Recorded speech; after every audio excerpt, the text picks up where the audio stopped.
민수기 4장 1절에서 33절.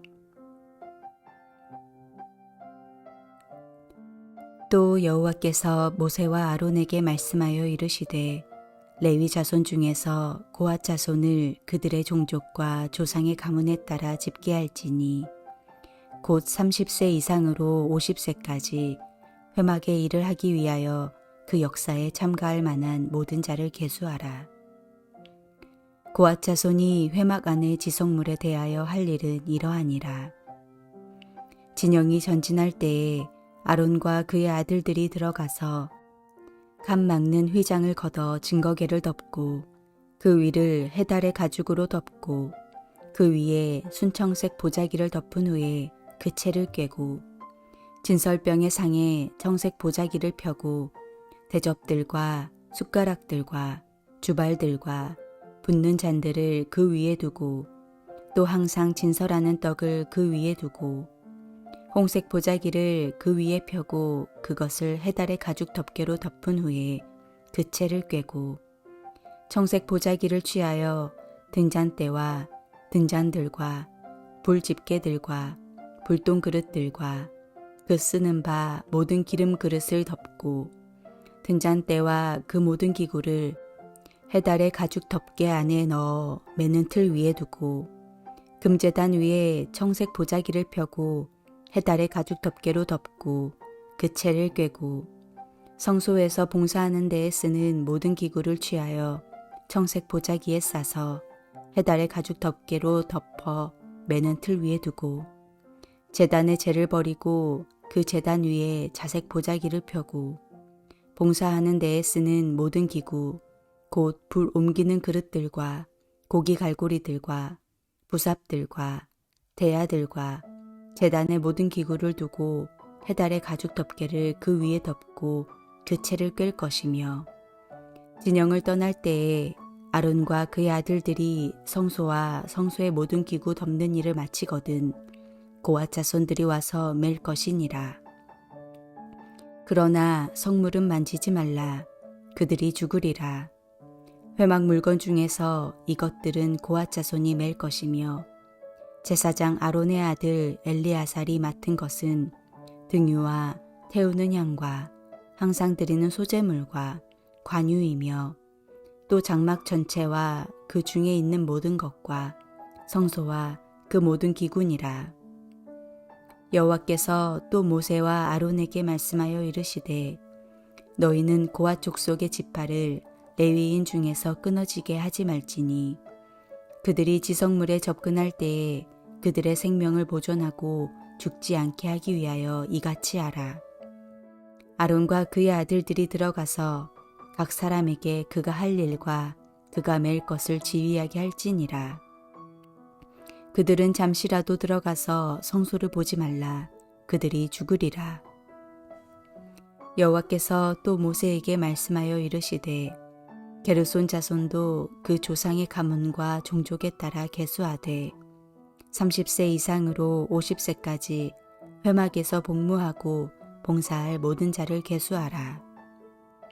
게르손 종족의 할 일과 맬 것은 이러하니 곧 그들이 성막의 휘장들과 회막과 그 덮개와 그 위에 해달의 가죽 덮개와 회막 휘장문을 매며 뜰의 휘장과 성막과 제단 사방에 있는 뜰의 휘장문과 그 줄들과 그것에 사용하는 모든 기구를 매며 이 모든 것을 이렇게 맡아 처리할 것이라.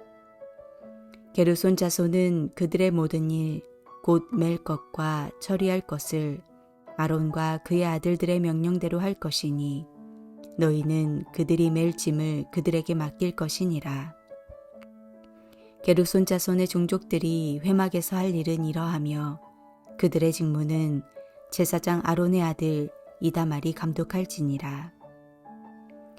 너는 무라리 자손도 그 조상의 가문과 종족에 따라 계수하되 30세부터 50세까지 회막에서 복무하고 봉사할 모든 자를 계수하라.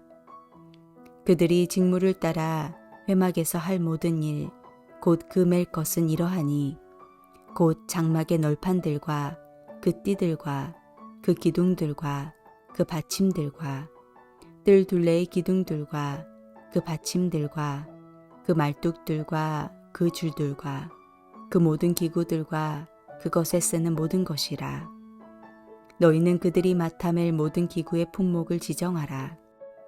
이는 제사장 아론의 아들 이다말의 수하에 있을 무라리 자손의 종족들이 그 모든 직무대로 회막에서 행할 일이니라.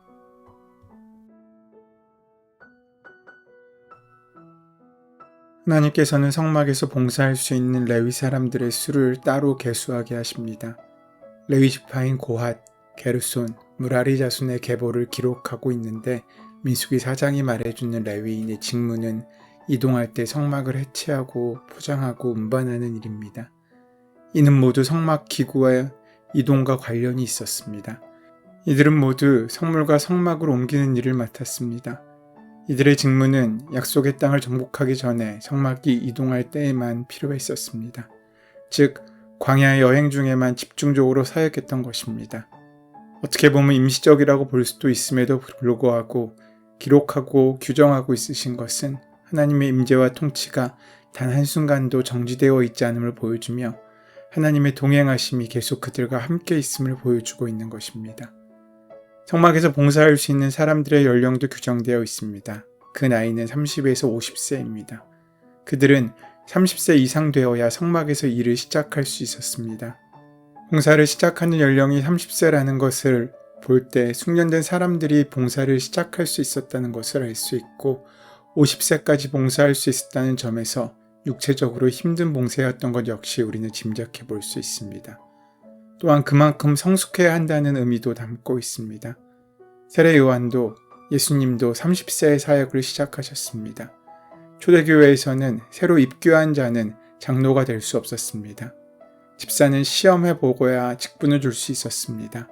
물리적 나이가 절대적인 것은 아닐지라도 성숙이라는 기준이 섬김의 조건이 되는 것은 분명한 것입니다. 성숙함을 요구하시는 것은 주님을 섬기는 일을 쉽게 생각해서는 안 되기 때문입니다. 그것은 고된 일이고 전투와 같은 것입니다. 사도 바울은 디모데에게 선한 싸움을 말했고 그리스도 예수의 좋은 군사가 될 것에 대해 강조했으며 고난을 당해야 한다고 말씀하고 있습니다. 성막의 이동은 하나님께서 광야 가운데도 이스라엘과 함께하고 계심을 드러내고 있습니다. 그 이동 중에 레위인의 역할이 강조되어 있는 것은 하나님께서 이스라엘과 늘 동행하셔서 항상 은혜를 주실 것을 드러내신 하나님의 의지입니다. 하나님께서 앞서 행하실 것이며 인도하실 것이라는 가시적인 증거여서 이스라엘은 하나님이 주시겠다고 약속하신 가나안 땅을 향해 담대하게 전진할 수 있었습니다. 이처럼 과거에 이스라엘 백성과 함께 하셨던 하나님은 오늘도 그리고 앞으로도 성도 중에 함께 하셔서 그들이 어떤 상황에 처하든지 어느 곳에 가든지 도우시고 보호하시며 인도하실 것입니다. 오늘 우리들은 그 동행하심을 믿고 레위인들처럼 각자의 맡겨진 일을 충성스럽게 감당해야 할 것입니다. 오늘 본문은 먼저 고핫 자손의 임무가 무엇인지를 소개하고 있습니다. 그들의 일은 성막의 기물을 운반하는 일이었습니다. 지성소와 성소 성막들에 있는 모든 기구를 포장하여 운반했습니다. 성막의 기물은 거룩한 것으로 레위인이 만질 수 없었기에 포장하는 일까지는 제사장이 수행했습니다. 가장 거룩한 지성소에 있는 증거계의 경우는 지성소 입구의 휘장으로 먼저 덮고 그 위에 해달의 가죽으로 덮고 그 위 다시 순청색 보자기를 덮은 후에 채를 꿰어 운반했습니다. 성소의 기물들은 청색 보자기로 싸고 그 위에 해달 가죽으로 덮었습니다. 성막들에 있는 기물은 자색 보자기로 덮고 역시 해달 가죽을 덮었습니다. 이렇게 마무리가 된 후에 고핫 자손이 와서 성물을 어깨에 메고 옮겼습니다. 특별히 이 일은 제사장 엘르아살의 지휘하에 이루어졌습니다. 고핫 자손은 성막의 거룩한 기물들을 운반하였기 때문에 특별히 조심해야 할 것을 경고합니다. 자칫 지성물을 보거나 만지면 죽임을 당할 수 있기 때문에 제사장들은 고핫 자손이 죽임을 당하지 않도록 특별히 관심을 가지고 지휘해야 했습니다. 그 다음으로 게르손 자손의 임무는 성막에서 천과 가죽 등을 운반하는 일입니다. 무라리 자손의 임무는 성막의 기둥, 널판 등을 운반하는 일입니다. 게르손과 무라리 자손은 제사장 이다말의 지휘를 받아 봉사했습니다. 하나님의 일은 혼자만 잘해서 되는 것이 아닙니다. 함께 협력하여 이루어져가는 사명입니다. 한 사람으론 교회가 세워질 수 없습니다. 두세 사람이 함께 모여 그리스도의 몸된 교회를 이룰 수 있는 것입니다. 오늘 우리에게 맡기신 사명들을 통해 하나님께서는 우리에게 영적인 교훈을 말씀하십니다. 오늘 본문을 통해 먼저 고앗 자손의 봉사를 통해 거룩하신 하나님을 섬기는 일은 영광스러우면서 동시에 위험한 일이라는 사실을 알게 하십니다. 하나님은 지극히 거룩하신 분이시기 때문에 자칫 그 사실을 잊고 생각 없이 일하다가는 죽을 수도 있습니다. 나답과 아비후의 사건을 통해 알 수 있듯이 그것은 실제로 일어날 수 있는 일이었습니다. 오늘 우리가 하나님을 섬기는 일에서도 동일하게 우리 하나님은 거룩하신 분이십니다. 우리가 이 사실을 잊을 때 우리는 금방 부패하여 세상 사람들과 다를 바 없는 삶을 살아가게 됩니다. 우리는 이것을 두려워해야 합니다. 두 번째로 성막에서 봉사할 수 있는 사람의 연령을 지정해 주셨다는 것을 우리는 기억해야 합니다.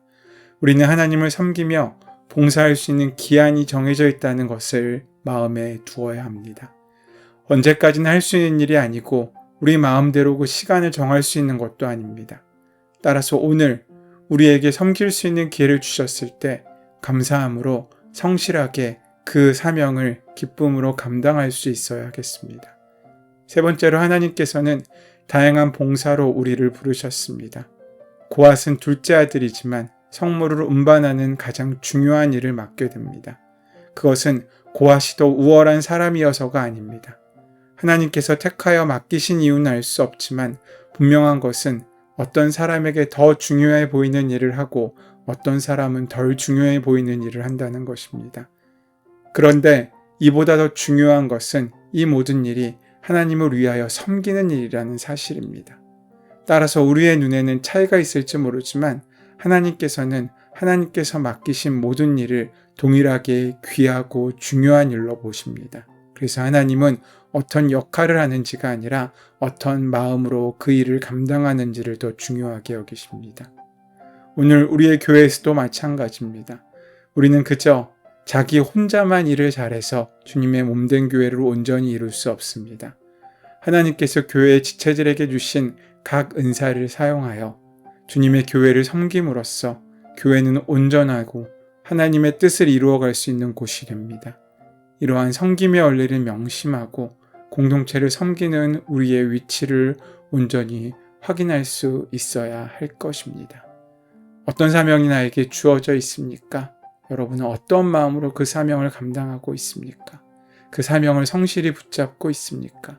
그것이 우리에게 허락하신 하나님의 뜻임을 기억하시고 결단하시는 복된 삶이 있는, 헌신이 있는 하루가 되시기를 소원하고 축원합니다.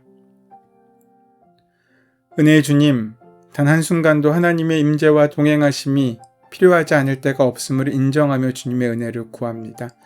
우리와 함께 하셔서 그 모든 사명 감당할 수 있는 힘과 능력을 허락하여 주시옵소서. 그래서 우리 한 사람이 작은 벽돌 하나로 쌓여 교회를 이루어가는 기쁨의 사역에 동역하고 동참하게 하여 주시옵소서. 우리 주 예수 그리스도의 이름으로 기도드립니다. 아멘. 이제 오늘 주신 말씀이 나의 말씀으로 만나지기 위하여 함께 그 말씀을 깊이 묵상하시고 기도함으로 더 깊이 은혜를 누리시는 시간 갖도록 하겠습니다. 함께 기도하겠습니다.